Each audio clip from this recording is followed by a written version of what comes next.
8 pekan pasca bencana gempa, tsunami, dan likuifaksi di Palu dan sekitarnya, sejumlah sekolah menengah pertama masih melaksanakan proses belajar mengajar di tenda darurat. Pemandangan ini sudah berlangsung selama sebulan sejak proses belajar mengajar secara serentak digelar di lokasi terdampak bencana. Siswa masih belajar di tenda darurat yang dibangun pemerintah setempat. Cuaca panas menjadi tantangan tersendiri. Salah satu alternatif saat cuaca panas yaitu proses belajar mengajar dilakukan di bawah pohon. Ada pula yang belajar di teras ruang kelas.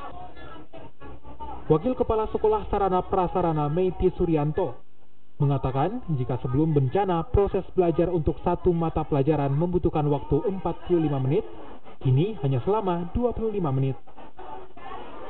Sementara dari 35 ruang kelas, 5 rusak parah dan lainnya belum ditempati. Untuk ruangan yang tidak rusak parah, khususnya di lantai 1 itu sudah kami gunakan semua.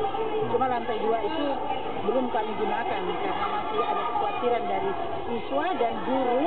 Karena walaupun bagaimana kan untuk kelas misalnya bisa digunakan, tetapi untuk jalur evakuasi itu yang kami belum, artinya belum berani dan.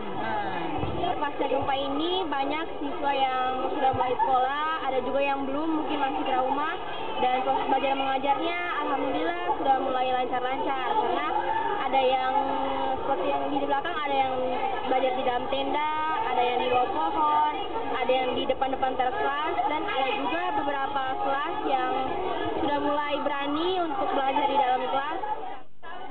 Selain proses belajar yang waktunya dikurangi, kegiatan ekstrakurikuler yang menggunakan fisik ditiadakan untuk sementara. Sebelum memulai pelajaran, guru akan memandu beberapa permainan untuk membangkitkan semangat belajar siswa. Di beberapa kesempatan, pelajaran mitigasi bencana ikut dimasukkan dalam pelajaran sebagai bekal setiap siswanya. Aldrin Salara, Kompas TV Palu, Sulawesi Tengah.